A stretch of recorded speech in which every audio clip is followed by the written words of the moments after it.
You're listening to the Reinvest Podcast, where each Tuesday we show business owners and entrepreneurs how to diversify into real estate by equipping you with the tools and tactics to build generational wealth. Your hosts, Garrett Gatton and Seth Ciminillo. Hey guys, thanks for jumping on to another episode of the Reinvest Podcast. Excited today to this is kind of crazy. You're going to walk away from this episode and know how to turn 300 units in 4 months. That's our goal as we get into it with our guest. But any words of wisdom before we bring our guest on to our listeners today? On the spot, a lot of pressure. My words of wisdom is be consistent and don't give up.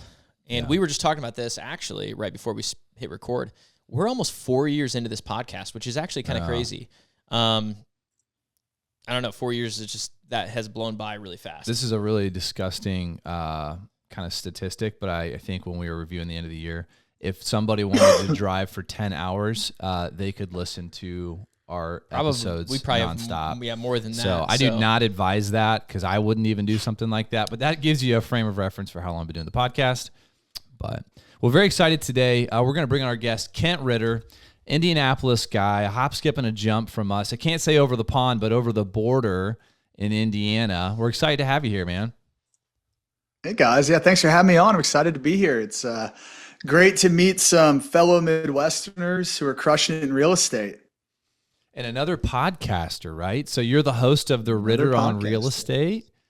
That's right. Yeah, that's right. I've been doing the show since 2020.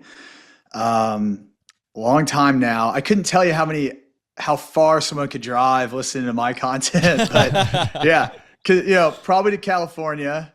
Don't know if they'd make it, if they'd stay awake the whole time or if they just really want to geek out on real estate. But yeah, I really enjoy it. Probably similar to the same reason you guys do. Talk to a lot of smart people all the time. And I'm just learning something on every episode as we teach our listeners how to invest in real estate, right? Is the goal here. No, It is kind of crazy when you start getting all these perspectives from all over the country. And there's just so many different ways to do real estate, so many different ways people invest, make money in real estate. And it's just been, it's being a podcaster is definitely a unique position to really get a touch point in all these different people's lives. And so really cool. Yeah, absolutely.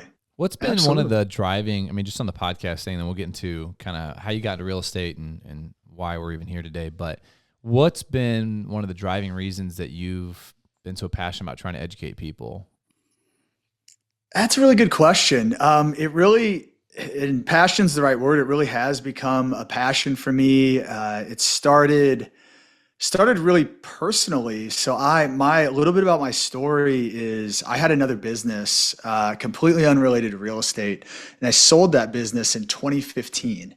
And that was really me, then taking that capital and investing my own money in real estate was how I really got into real estate.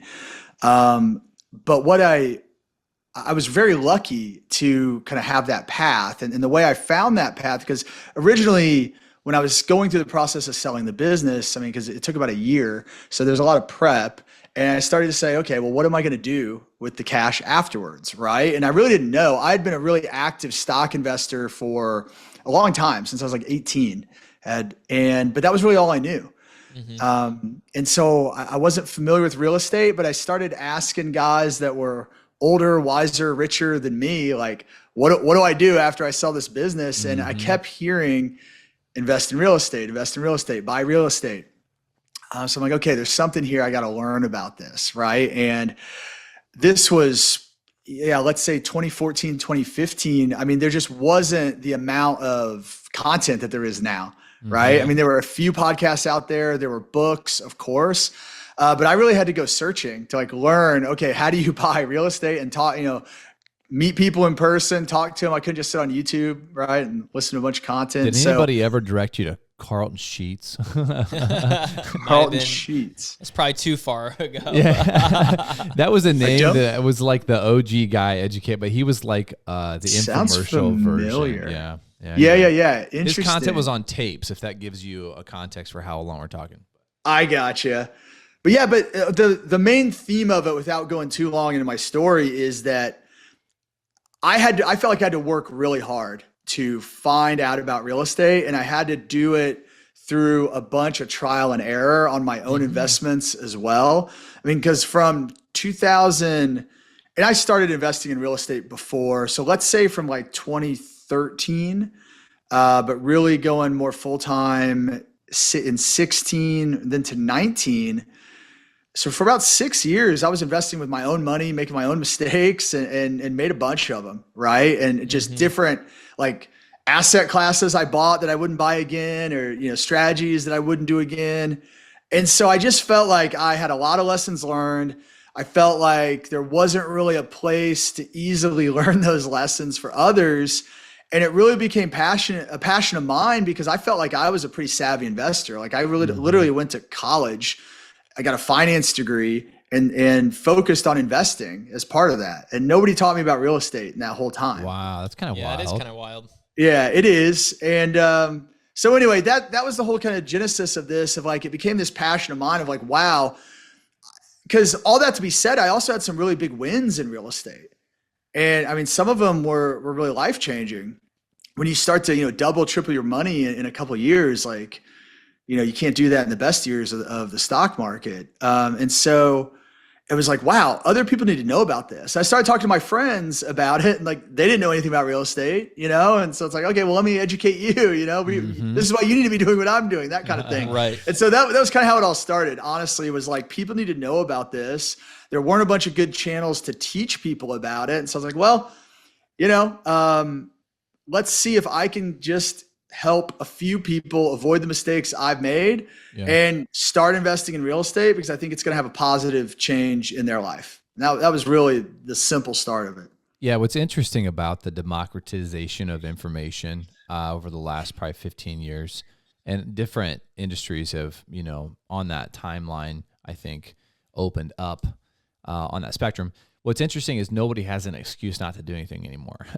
You don't have an excuse to not work on your car if you don't have the money to take to a mechanic, because the information's in front of you. You don't have an excuse to not invest because the information's in front of you. So now we almost have an abundance of information, and action seems to be the lacking part of that equation. But before we 100% right. Like you can overanalyze now. Yeah. You could literally just listen to new real estate podcasts your whole life. And the only way you really, really learn, though, at the end of the day, is you got to just make the jump, and you gotta buy something, and then you'll learn the rest along the way. Yeah. Perfect. So let's start there. Before we dig into all the cool stuff you're doing today in your company, what was that first property you bought? You said, hey, I've kind of identified, you said maybe 2013-ish, you started to learn. Yeah. What was kind of the first property or two that you bought? And then I kind of am curious what asset classes you don't want to be a part of anymore.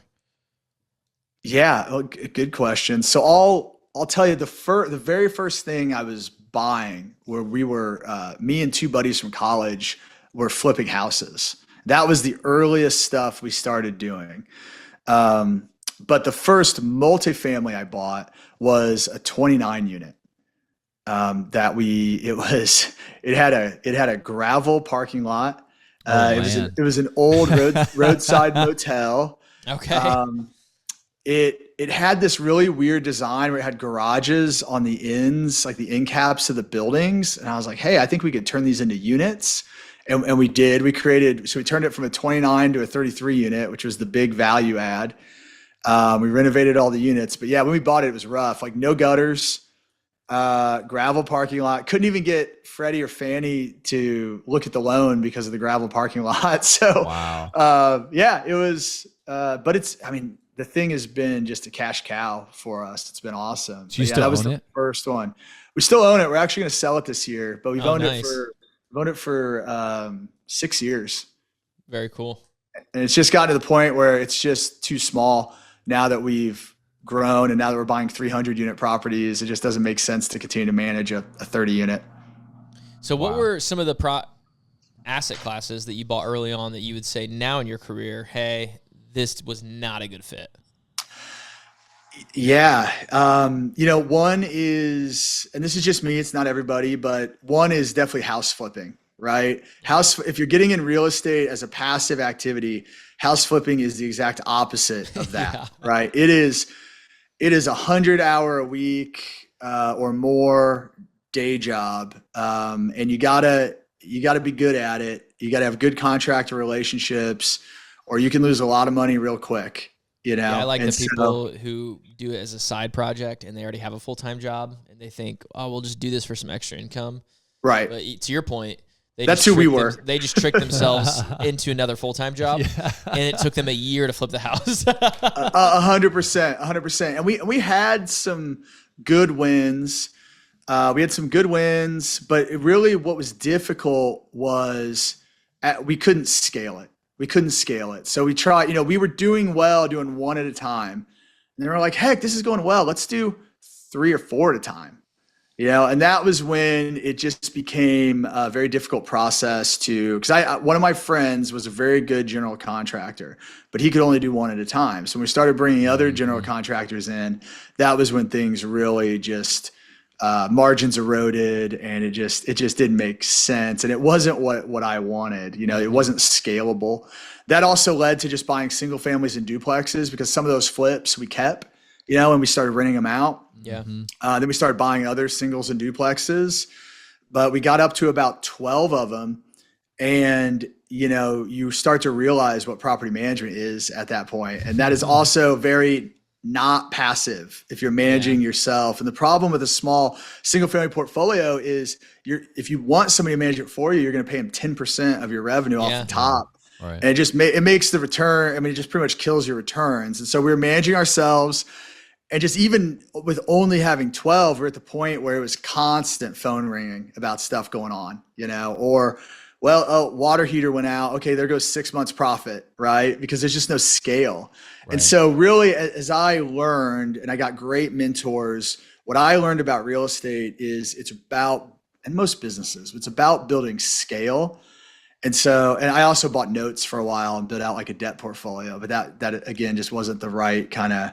What I found was you get less return for the same amount of hassle, because collecting those debt payments was just like collecting rent. Yeah. And I'm like, well, I might as well just own the asset, if I'm going to have to track people down for their debt payments. So for me, it was all about scale. And that's where I got great mentors. And that's what brought me to multifamily, and specifically buying bigger multifamily, like buying 100 unit plus is just a lot of safety, cost savings from economies of scale.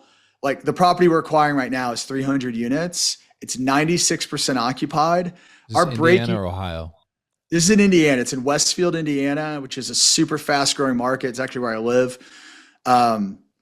It's grown 34% in the last 5 years. So crazy growth, lots of businesses coming in. But my point being on safety is this asset's been 96% occupied for like all of its recorded history. And our break even occupancy, where we're still paying the loan and paying all expenses, is 78%. So like we would have to dump out like 50 units, really screw something up, and we could still pay all of our bills. Right. And so that's just what I talk about, safe versus the single family where you're out one resident and you're all of a sudden paying the mortgage, right? And the utilities and everything else. And I've lived that life and realized, well, I didn't want to do that. That's awesome. So let's kind of dig in to what you're doing now. So you started, flipping, you started buying the singles and doubles, which seems to be where a lot of people maybe start. And then you've scaled now into multifamily. So why don't you kind of talk about that evolution? You bought your first 29 unit. That went well. You ended up keeping it. What was kind of the next step from there? How did you continue to grow as an investor? We just continued to buy properties. I mean, we continued to really build out a great, because 2019 was when I founded Hudson Investing, right? And that was, founding Hudson Investing was really because I stopped investing with just my own money and the idea was to pool friends and family money together, right? Create a syndicate so we could all invest and buy something bigger and better than I could on my own, was the whole reason we started the company. And it really did start with direct friends and family. And now we're probably, 6 or 7 degrees of separation from that. But I mean, that's really what it was about. So how did we grow? We kept building out a great investor network, and we kept buying properties. Like we went and bought a 48 unit, a 46 unit. And then I can't even remember in the exact order, all that we've purchased since then. We've purchased about 16 properties, but then we scaled up to in 60s, 80s. Then we got our first 100. We bought 132 units. And then and that was really about 2022, which what happened in 2022, right? Like interest rates went up, inflation went up, people stopped selling or deals stopped making sense to buy, really most of them. And so, for a little bit, the kind of party stopped there for a while. And so we got creative, and instead of just doing like straight value add where we're buying an old property and improving it, we got into new development where we said, okay, we can't buy a property for the price we want to, but we can buy land and build something, for a good price. And so we decided to do that. We also started buying new construction, like things that were in lease up where we could get a good deal because they were maybe 70% occupied, but it was brand new product. And we knew that we could get it the rest of the way. We could get it fully occupied and create a ton of value there. So we did deals like that. And we even bought a senior community, a 55 plus community that is just a fantastic cash flower. I mean, the best part about seniors is they just pay on the first of the month. Like our rent collections are so easy there. But so we've diversified through, how did we that's kind of how we kept growing beyond 22, 23, 24, right? We got creative. We also did a student property conversion where we converted it to conventional multifamily. Because we bought a property from a distressed seller that was like 70% occupied with students, but we saw it was in a good market. We thought we could flip it to conventional, and through 2 years grinding it out and hard work, we did. Wow. Interesting. Yeah. So I want to hone in on the jump from buying, you went 60, 80, 100, and then you pivoted and said, we're going to do ground up. I feel like that would be a big jump to go to new construction, ground up development. Maybe I'm wrong. I don't know. Tell me about that. It's absolutely a completely different skill set. I mean, it's heavy construction, right?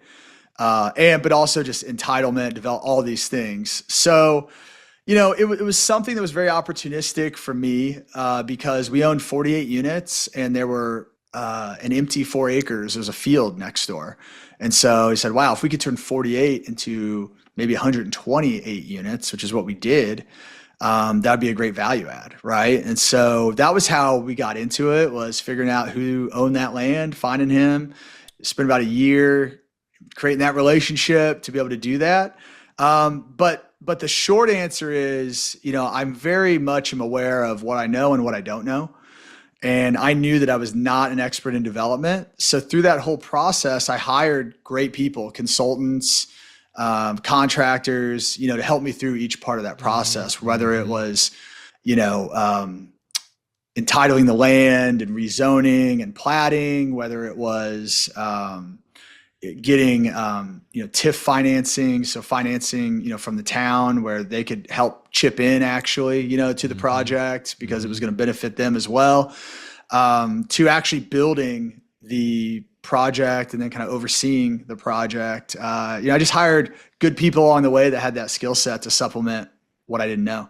What I love about that, it's the whole who, not how principle of like, obviously you're a smart enough guy where you could have spent a couple years researching and maybe muddling your way through that.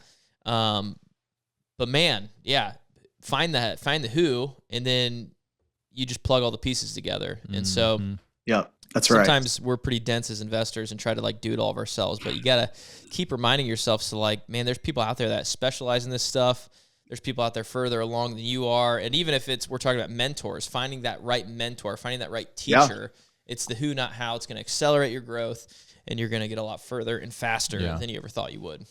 Yeah. That's absolutely right. One thing I want to, hone in on is you guys are in the process, you alluded to this earlier, of acquiring a 300 unit portfolio where maybe it's on one property. Just one property, which is super exciting. And you had said off camera, you guys have a pretty aggressive renovation plan for all those units, which anybody who's ever done a lift on a property can appreciate getting stuff done in a timely manner. But you guys have, this 1 day renovation strategy to bang through a ton of units in a short amount of time. I mean, I think anybody who's operated is scratching their head how you guys plan to do that. Yeah, I mean, this will be the fourth project where we've done this strategy. And it's really beneficial for a whole lot of reasons. I mean, if you just think about one, just the construction disruption on site, right? Having contractors there. If you think about the size and scale of this property with the low turnover, I mean, the historic turnover on this property is only about 40% a year, so less than half. It would theoretically take 3 years, right, to renovate all these units. And that's if like the right people move out. So that's a long construction process. You're sourcing product through that whole period. There's a high likelihood that like by the time you get to the end, the cabinets or flooring you need like don't exist anymore because they switch things over so much. And so on a project like that, that would just be a long drawn out process where it would take probably 4 years to realize all of the rent premium increases, that we would be wanting to achieve. Mm-hmm. Versus our process where we come in, and it's a more labor intensive process because the way it works is we'll have three teams. Each team will do 1 unit a day. Each team will have a supervisor just dedicated to that team. And then we'll have a couple people. So what we do is we order everything. It comes in, we put in these big like Connex shipping containers, right? So we're ordering all the supplies all at once. There's savings in doing that. Plus you're just confident you'll have the materials when you need them and you won't end up with, what do you estimate the savings are in buying in bulk like that? What are the savings?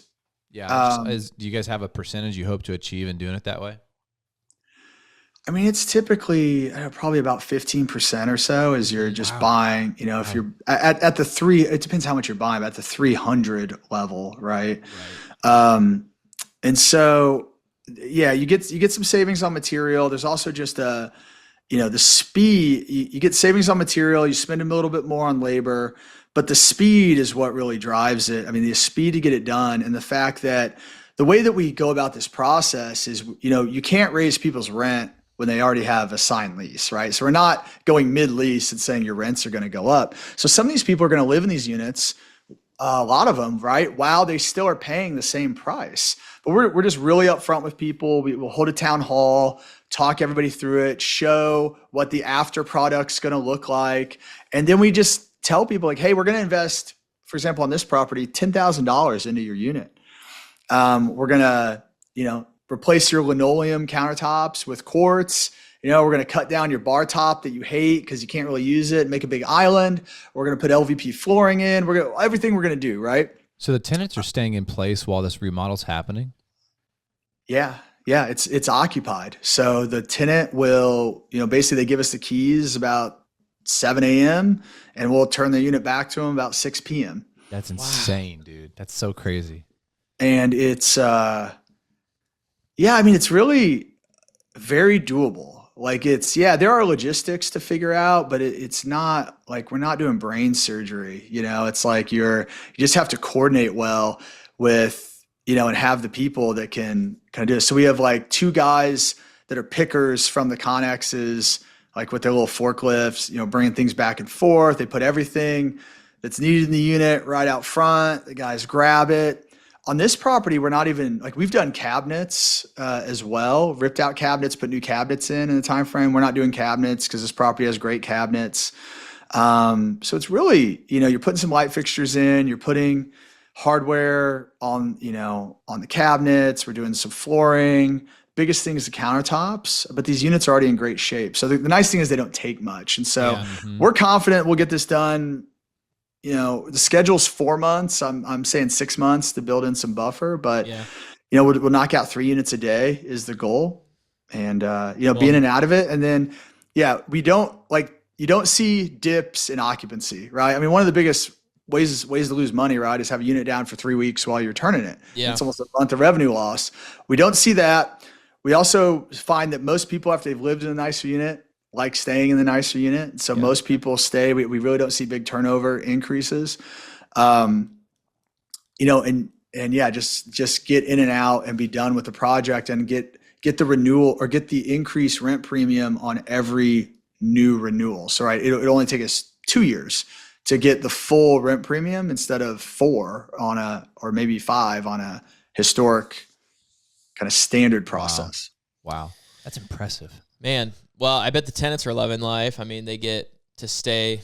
It only takes a day. They get to stay. It's nicer for the term of their lease, even if they don't intend to renew. Yeah. And I mean, it probably kind of boosts morale at that complex, honestly. Yeah, I mean, we just did it on that senior community I mentioned, and it was interesting doing it at a senior community because the folks are retired, and so usually they go to work during the day. There, they sat in lawn chairs in the driveway and just watched the whole thing happen. So it was interesting, but we got it done, and yeah, I mean, people. After the first couple, like people were excited about it. People were coming over, peeking in, seeing what's going on. Yeah. People were lining up to say, okay, when can I get my done? So yeah, people, they do get excited about it. I mean, especially when especially when we're adding value to them by investing in their unit, to make it nicer for them. Wow. That's awesome. That is very cool. Thanks for breaking that down. I think, the assumption is that you have to displace, like not renew leases, get people out. But the fact that people are willing to hang in there, and maybe I don't know the rent increases you're going from, but it's probably $100 to $150 a month is what the premium increase is going to be, depending on what the base, rents are, that people are willing to stay for a nicer unit. So, yeah, I think you got to, we do a ton of fact finding and just data analysis on the front end to understand the demographics, not only in the area, but of the resident base. Cause I think oftentimes, the area could be more affluent maybe than a resident base. So understanding that and really understanding how many of these residents can really afford our rent premiums, right? And so how much turnover should we expect for people that just couldn't make it work? And then how do we need to work through that? So there's a lot of analysis that goes in on the front end to be confident that most of the people are going to stay. If we do this work. Awesome. Well, thanks for sharing that. We are going to jump into our smaller pockets. Yeah. So Kent, go ahead and tell us about a deal or something in your business that has gone wrong. And then most importantly, what did you learn from it? Yeah, that's a really good question. I would say I could think about one specifically, but there's kind of just this general theme as well of, we relied on third-party management for a long time. And because we just didn't feel like we had the scale to bring it in-house and do it ourselves, or really the expertise. I'm by no means an expert property manager.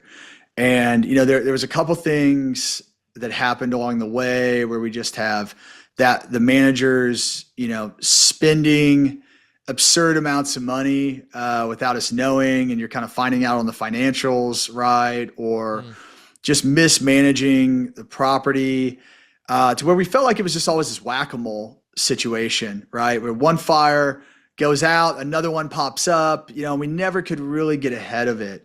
And we're just frustrated. And that really led us to really look at how do we bring property management in-house at just having about 1,000 units. I think it was even 800 at the time. So small on the curve of where most people bring management in-house, but how can we be creative? How can we do it? Because we know it's going to be the best thing for the properties and the investors. And so I guess the story is just relying on third-party management, where somebody's got a different profit motive, right? They're not aligned with really your investor's plan, and just having that group in between just created a lot of issues for us for, the entire time that we were kind of in that model.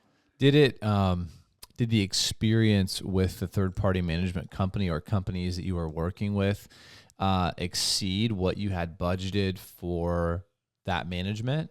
Or was it, hey, we're paying what we thought we were going to pay in management fees and lease ups and stuff like that, but the experience we just think could be better? Yeah, the management fees were fine because, those were negotiated, right? We knew what those were going to be. It was more like, replacing any HVAC that breaks down instead of even attempting to fix them, right? We've had properties where we've had, them replace, unknown to us, even though it was in the contract that they're supposed to come to us for maybe anything over $2,500, right? Go ahead and replace like 7 or 8 HVACs in a month. Whoa, You get a man. bill. I mean, literally get a bill for like $60,000 or $70,000.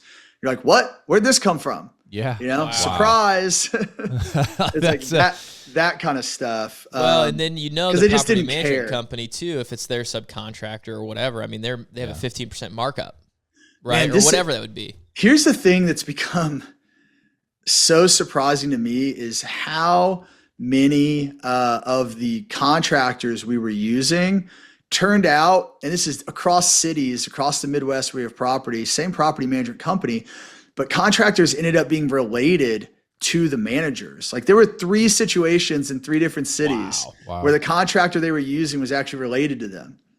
So now your standard operating procedure when you're vetting people are like, are you related to the property manager? Yeah, that's a right. By blood or through marriage? And honestly, whether anything happened or not, it seems like a conflict of interest, especially since it wasn't disclosed. You know what I mean? It's like, hey, if you disclose it, hey, okay, I'm fine with trying them out. We'll go with it, but seems sketchy. Yeah, it does seem. It seems real sketchy, especially when they're just single sourcing stuff, and not going out, just not doing what was in the contract, which was get 3 bids, that kind of thing. But we always felt like I was managing off of the financials, which is many times, right? 45 it's days a lag. old. Yeah. And once we got onto our own management platform and our own access into the data, because it always felt like this kind of stiff arm thing when we were asking for information or data or access, and just realizing how different it is when you just have real time data and you can make decisions and you can get in front of things. It's been Was that a steep curve that's a switch to in-house management? Was that a gradual thing? Did you drop off certain on-site managers, or did you just jump? We did it all at once, because the other thing I've learned about hiring and firing multiple managers over my career is, as soon as you tell them, right? I mean, a lot of these contracts have a 60-day notice, and you need that time to transition, even just from a software perspective. But as soon as you tell them, essentially they're fired, like then things really start to go south, right? We literally had a woman on one of our properties. She was an older woman, and she just said, well, I'm being forced into retirement because of this, so I'm not doing anything. Wow.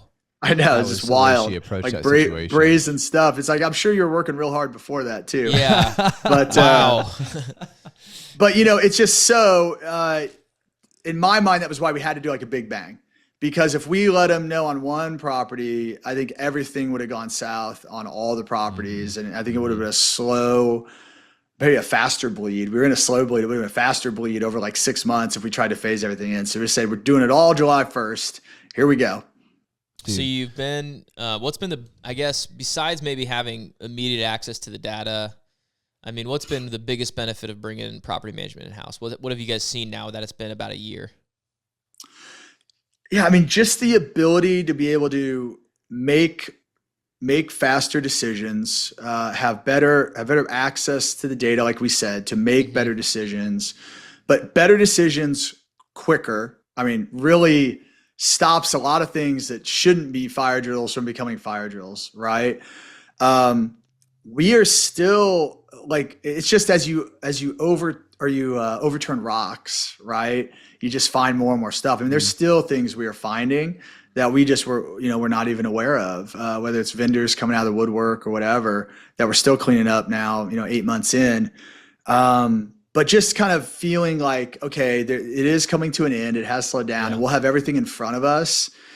I think the other huge change has been, we've seen occupancies increase on all of our properties, even the ones where we just could never get to where we wanted to be. It just shows me how important people are, having dedicated people, having people on site that really care and are really bought into like our culture, our mission, our investors, our core values.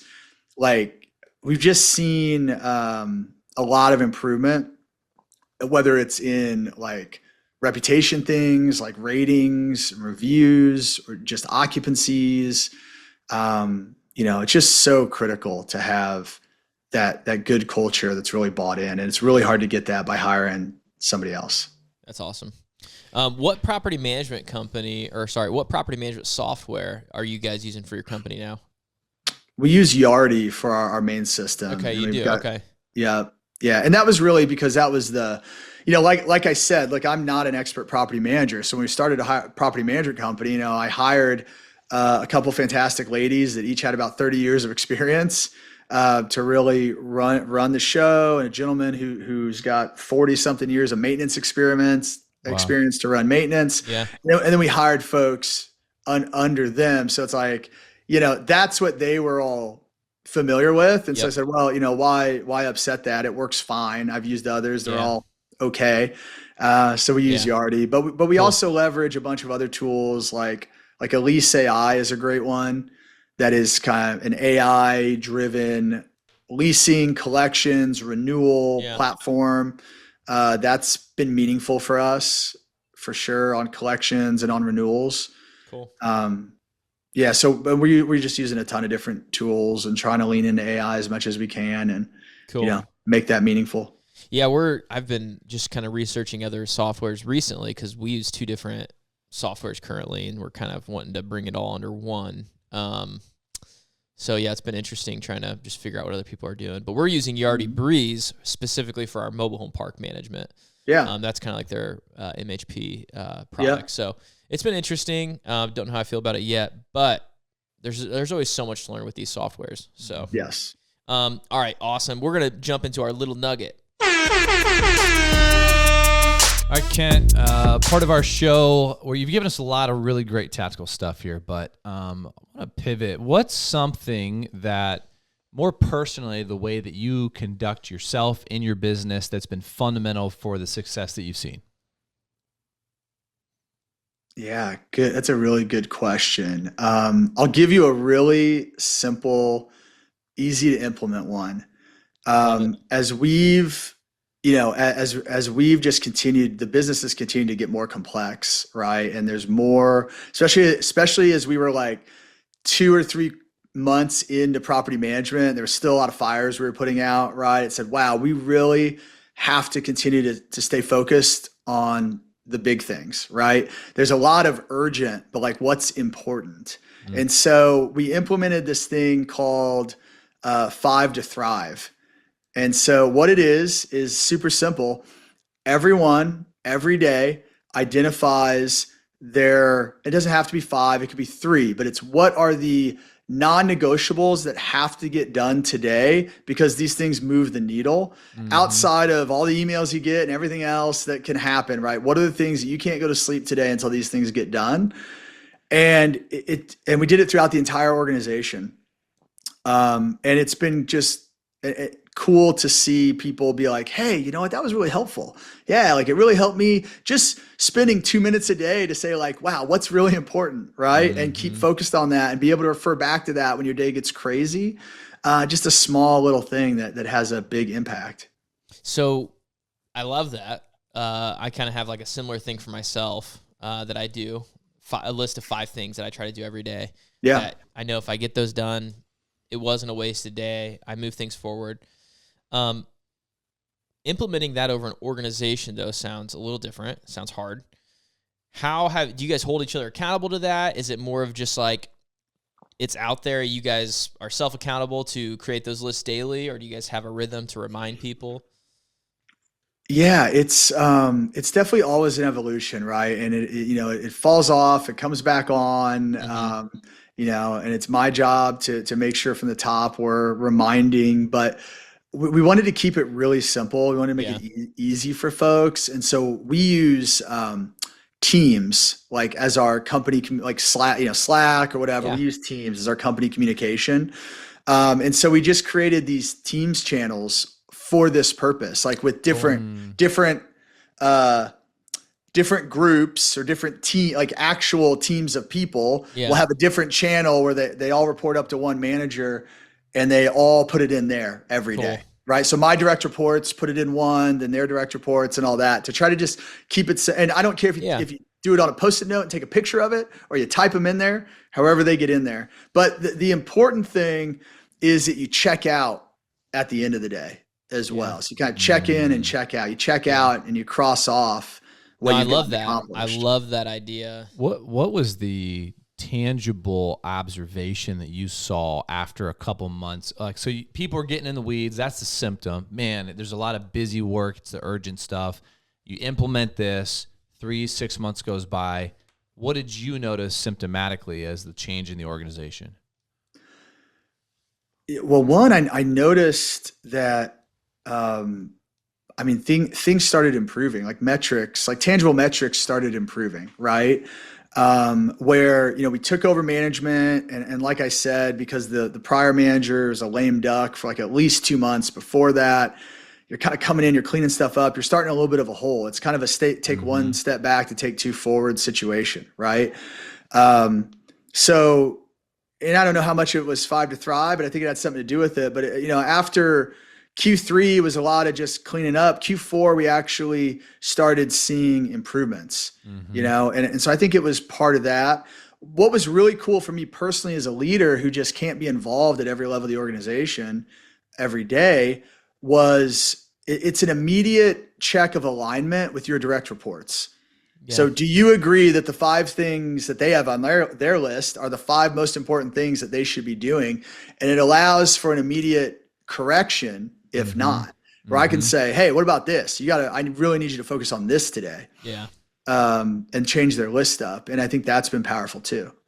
Interesting. Yeah, that's awesome. That's great. I love that. All right, man. Well, we've hit a lot of really great stuff. Kind of as we land the plane here for today's episode, what's been one of the best resources in your business development? What would you attribute that to? Mentors. Just mentorship, paid or unpaid. I mean, there's no better way to short circuit a long learning curve than to just go right to people who've done it before. So give us an example of an unpaid mentorship that was really fruitful for you, and then a paid mentorship that was fruitful for you, because I love the distinguishment. So an unpaid one was, when I was getting into multifamily and realizing like, okay, I want to do this, I want to scale up, I want to buy bigger properties. I got connected with a gentleman here in town who has a large multifamily PE group. And I think at the time they had about 10,000 units. Right now, I think it's about 25,000. Wow. And he was just so gracious with his time. It's one of those where like, you email somebody and you're like, I'm probably never going to hear back. And like, he literally emails me back like right away. It's like, let's get lunch next week. Yeah, that's cool. And so just super grateful. Someone willing to give some time and educate you and be there to answer questions and stuff like that, which honestly, I think a lot of people overlook that there probably are people in their network or in their town or their city that are doing things that they want to do. 100%. Just having the intentionality to put yourself out there. The worst they can say is no. Yeah. Right. But it's a lot of people get caught up in the fear of like, well, what if they don't respond? What if they don't say yes? And so, that's awesome. And I think you got to do it in the right way. You got to be respectful of people, right? Especially when they're extremely busy, cause I will get a lot of people to reach out to me and I try to help most of them, but some of them you're just like you're not even you're making it hard for me to help you right now, right? Like you got to make it easy for me to help you if you're coming to me for help. And so I think just being respectful and like conscious of that and just grateful for that. But I actually went to work for him for about a year and a half after he kind of said, hey, why don't you just come inside and work for us for a while and see how it works. And That's it was awesome. Fantastic experience. Well, to your point earlier about making it easier to help you, right? He gave you the opportunity. Sometimes these guys will give you the door open, and some people are like, nah, it's not really what I was looking for. Yeah, it sounds hard. Yeah, right. I just want to get there faster. So I think, you gotta, you gotta approach it the right way. And then on a paid side, I had for 3 years hired a business coach that was really more not as much real estate, more mindset, growth, like personal development. Yeah. But all with the intent of making me the best business leader I can be. What organization was that through? There's a guy named Trevor McGregor. Everybody knows him as Coach T in the real estate space. Yeah.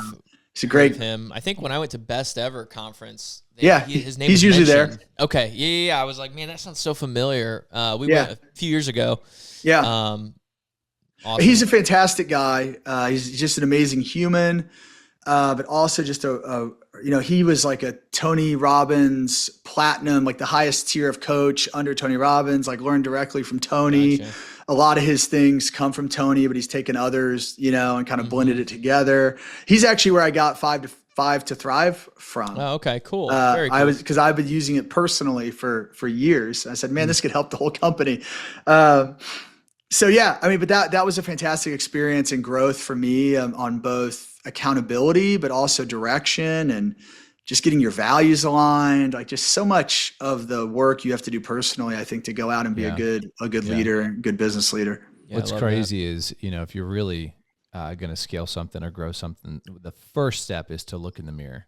And then once you've adopted that belief that I am the lid, I am the ceiling of this organization, then you can go with like that gazelle-like intensity to improve and grow and evolve as a leader. So absolutely. All right, Kent, this has been awesome, man. Hey, just in closing, where can people find out more about you, follow your success, connect with you? Yeah, a couple great places. I'm an easy guy to find. The best are, if you're interested in learning about what we do from an investment side and passive investing, then you go to HudsonInvesting.com and /Maple is our current deal we're talking about. It's a 300 unit we discussed on this podcast. And that'll take you right there where you could speak to me and speak to my team and kind of learn a little bit more, whether it's education you're seeking because you're still trying to learn, or whether you're actually interested in investing. I mean, we like all that because we're here to teach people as well. And if you want to just listen to my podcast, it's called Ritter on Real Estate. And, you can listen to it anywhere you listen to podcasts. Awesome. Well, we're going to put all those show notes, all those links to the show notes here. But Kent, man, blessings to you as you guys continue growing things out. And thanks for taking time to share with our listener base today. I appreciate it, guys. It was a great convo. So wish you guys best of luck in the future too. Thanks. As always, excited that you joined us for another episode of the Reinvest Podcast. If you want to learn how you can use your hard-earned capital to diversify into real estate, go to our website, reinvestcapital.us, and shoot us a message. Move farther, reach higher, and grow deeper.